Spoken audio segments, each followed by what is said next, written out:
Africa Prime, brought to you by Jameson's Select Reserve.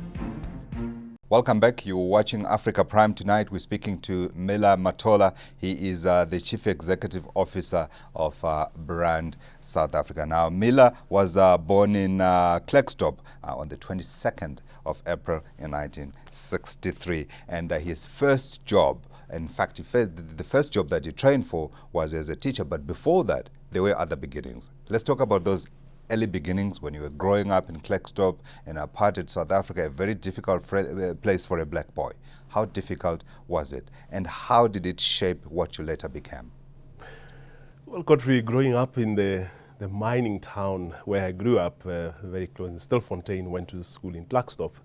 It was a very difficult time, obviously, when I grew up, and I think in many ways it helped to form and shape who one ultimately became, later in life. Now, you learned self-reliance, as a young person. And coming from the humble beginnings that I do, one of the first jobs I did was really on the mines as an assistant to a handyman. And I think that's a very humbling position to start from. It is. And I think you tend to look at life differently later on when you kind of think back of where you started and think back of others who were not as fortunate to get to where one is today. Yeah. So it does really shape one's perspective on life. Yeah. How much of apartheid did you see then? Well, growing up in the Northwest, in the area that we grew up from, you saw quite a lot of that. But you look back today and you look at the country that we are living in, and you think it's almost 100 years ago. But yes, like every other person growing up in a township, Northwest as we are, a very conservative area, you saw quite a lot of that. And I find it interesting today when I go back there with my children and I show them some of the places we used to go to, and I say, we used to buy very nice fish and chips here, but you used to go behind with the back door and not, you didn't buy from the front door. And for my children, that's just inconceivable. They don't understand. They don't understand because that's a world away from them.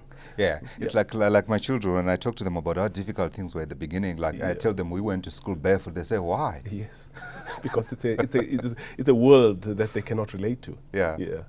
So there you were growing up, but then you decided you were going to become a teacher. Was that your first love? Was that what you wanted to do? That wasn't really what I wanted to do. What did you want to do? What I really wanted to do was to become a pilot. I've always had a very tall pilot. Oh yes, I really would have wanted to become one. But the realities of life and not having the financing to go that route, and I went into training as a teacher, and that's where I started. Absolutely.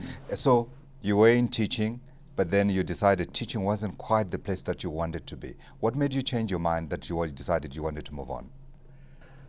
I think one of the things I really always wanted to do was to get involved in an area that kind of gave me the kind of independence and freedom. And I think as a teacher then I saw the academic world as a space that would provide me with that. So I actually I studied part-time when I was teaching. So I did my honors and my MA part-time. What were you studying? I studied applied language studies. Communications. My majors were really English. So I started from that background. And I'm a social linguist by training. So my MA was more in social linguistics, that is the use of language or application of language in society. So I moved into academia as a result of my part-time studies, actually. When you look back, who would you say have had the most impact and influence on your life? A number of people had a tremendous influence on my life.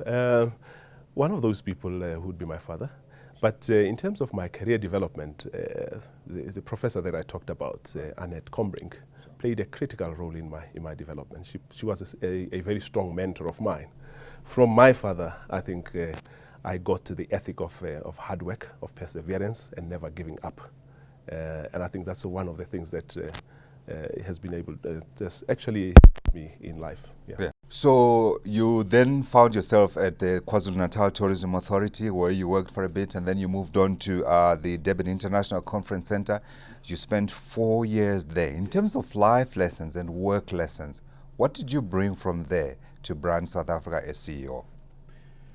Well, Godfrey, both positions, I think, really helped equip me in terms of destination marketing and management, which is very different from obviously marketing a product like, soap or fast-moving consumer goods.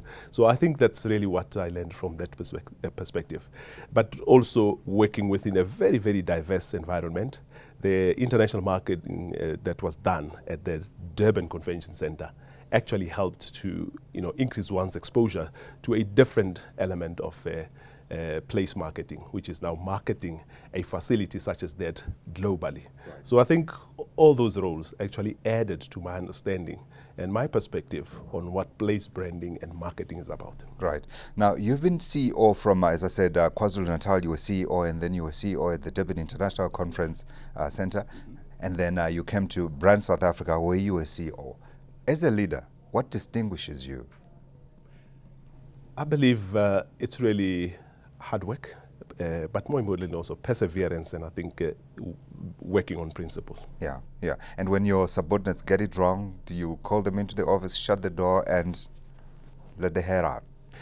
Well, we have to have those courageous conversations from time to time. I think it's finding the balance between giving people the freedom, especially in an environment like this one, which is a market environment, between the freedom to express themselves and implement and execute their business plans in the way that they believe best, but also taking into account accountability. So you've got to find a fine balance between accountability and freedom to be creative around things. You can't be creative, for instance, around the finances. Yeah, yeah. But you can be creative around the finances. I've seen some very creative accounting. I mean, when we look back at the Lehmans of the world and all these other problems that plague us now. Oh, certainly. People do certainly, even with national accounts, because we're seeing the accounts in Greece now, all in the spotlight. Yeah. But when you get it wrong, how do you address the challenge of setting it right without damaging the relations with the people that you work with? It's got to be focused on the issues, Godfrey. You've got to take personalities and people out of it and focus on the issue at hand.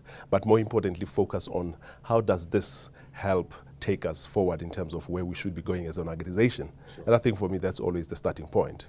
Right. What are you seeking to achieve? And if things have gone wrong, we've got to understand how it deviates from where we should be. Yeah. But I think it's also around integrity and honesty. I think we have to be very open with each other. Things do go wrong. And when that happens, I would rather I hear it from you first. Has it happened while you were here at Brand SA? Well, we've had a number of those. This is quite a challenging role, and we have to work with and through stakeholders. And in that kind of environment, things do go wrong. Yeah. And when you look back now, what would you say was the worst in terms of those that have gone wrong, where you have had to take corrective action and get things in the right direction again? Godfrey, in my year here, I came at a time when we were really focused on positioning South Africa heavily internationally as an attractive destination during the World Cup. Right. So I think during that space, we really were all putting shoulder to the wheel.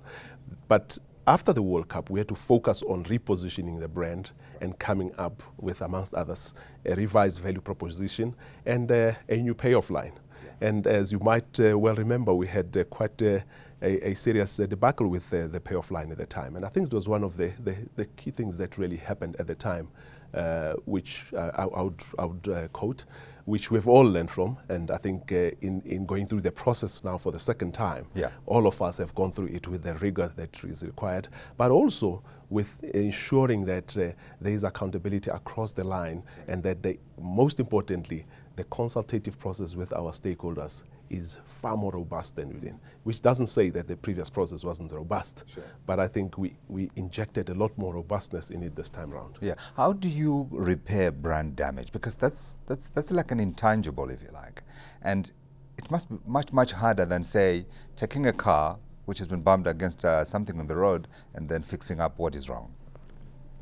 Perception can become reality. Very fragile. Precisely. So in dealing with repairing brand damage, I think the most important thing is to be true to the brand and be honest about the issues at hand. I think that's the first thing. Yeah. There's nothing better than that. You have to be true to the values of that brand and be the one who comes out with the truth around it. And I think that's how you really repair a brand. So where to now for Brand SA in terms of taking South Africa forward?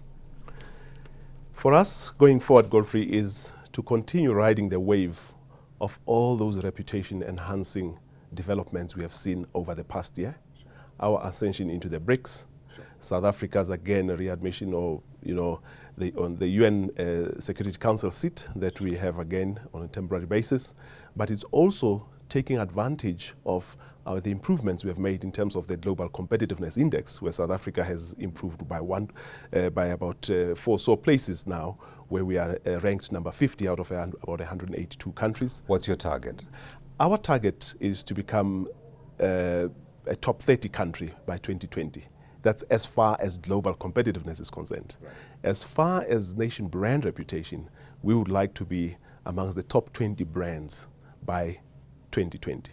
Currently, we are sitting at number 36 out of 50 countries. Absolutely. Mila, you have a very difficult job because you are trying to balance the business as well as the politics and create one composite image for South Africa that is positive. We certainly wish you well in your endeavor. Thank you very much, Godfrey. Absolutely. We're talking to Mila Matola. He's the CEO of Brand South Africa here on Africa Prime. Until next time, good night.